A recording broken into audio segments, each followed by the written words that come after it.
Hello my dear friends, welcome back to my channel. आज मैं आपके लिए लाई हूँ सास बहू की बहुत ही मजेदार कहानी। शीर्षक है प्रेम सब बातों को सह लेता है। पंखुड़ी की अभी नई नई शादी हुई थी। वह अपने नए घर मतलब ससुराल में जैसे ही प्रवेश की उसे कुछ अच्छा नहीं लग रहा था, क्योंकि सास विशाखा जी हमेशा उसे हर बात में टोकती थी और कुछ न कुछ उसके विरुद्ध में बोलती रहती थी। पंखुड़ी को अपने पिता का घर याद आने लगा। हर पिता के समान उसका पिता भी उससे बहुत प्रेम करता था। बचपन से जवानी तक पिता ने पंखुड़ी की सारी जरूरतों को पूरा किया था और बहुत लाडों से अपनी बेटी को पाला था। यह नई नवेली दुल्हन पंखुड़ी विशाखा जी के इस रूखे व्यवहार के कारण परेशान हो गई थी। कई बार तो उसने अपनी सास को खरी खोटी सुना दी, जिसके कारण घर में बड़ी ही असमंजस की स्थिति पैदा हो गई। वह अपने पिता के घर लौट आई और रो रो कर बोलने लगी, पिताजी अब मैं वहां नहीं जाऊंगी, यहीं आपके पास रहूंगी। यदि आप मना करेंगे तो मैं आत्महत्या कर लूंगी।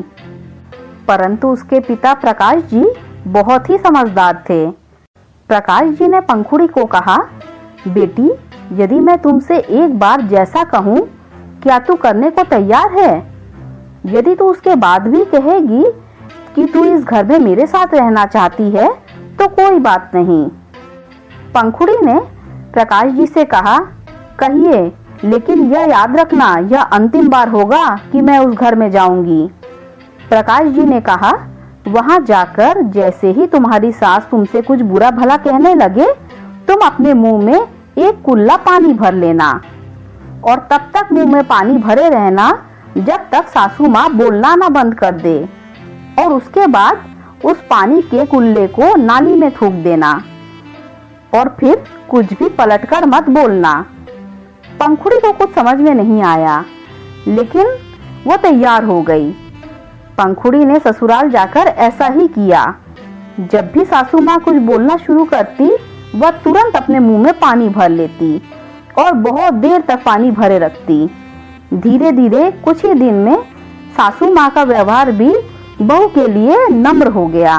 वह सोचने लगी, कितनी अच्छी बहू है, पलटकर कोई जवाब ही नहीं देती और गुस्सा भी नहीं होती। अब तो विशाखा जी पंखुड़ी को अपनी बेटी की तरह रखने लगे और उसकी तारीफ करने लगे। कुछ ही दिन में सासू माँ का प्रेम भरा व्यवहार देखकर पंखुड़ी भी अपनी सास को माँ के जैसा मानने लगी और दोनों खूब बातें करती, साथ में घूमने जाती, मार्केट जाती और खरीदारी भी करती। कुछ दिन के बाद पंखुड़ी के पिताजी बेटी से मिलने आए। घर के सभी लोगों ने प्रकाश जी का खूब अतिथि सत्कार किया। फिर जब प्रकाश जी अपने घर वापस जाने लगे तब उन्होंने पंखुड़ी से कहा, बिटिया चलो, तुम मेरे साथ चलना चाहती हो तो अपना सामान पैक कर लो, हम वापस चलेंगे। तब पंखुड़ी ने कहा, नहीं, अब यही मेरा घर है। मैं अपनी सासू माँ से बहुत प्रेम करती हूँ और मैं उन्हें किसी भी कीमत में अकेला नहीं छोड़ूंगी, यही मेरी माँ है। प्रकाश जी पंखुड़ी की बातों को सुनकर और सास बहू के अटूट प्रेम को देखकर बहुत खुश हुए और पंखुड़ी को बहुत आशीष देकर खुशी खुशी घर लौट आए।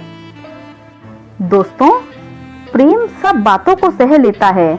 रिश्ते बनाना आसान है, निभाना कठिन, लेकिन जो रिश्ते निभाना जानते हैं वे ही लोग सही मायने में सच्चा प्रेम करते हैं। आपको सास बहू की ये मजेदार कहानी कैसी लगी कमेंट में जरूर बताइएगा। अगर अच्छी लगी हो तो लाइक कर दीजिए, मेरे चैनल को सब्सक्राइब कर दीजिए। Thanks for listening.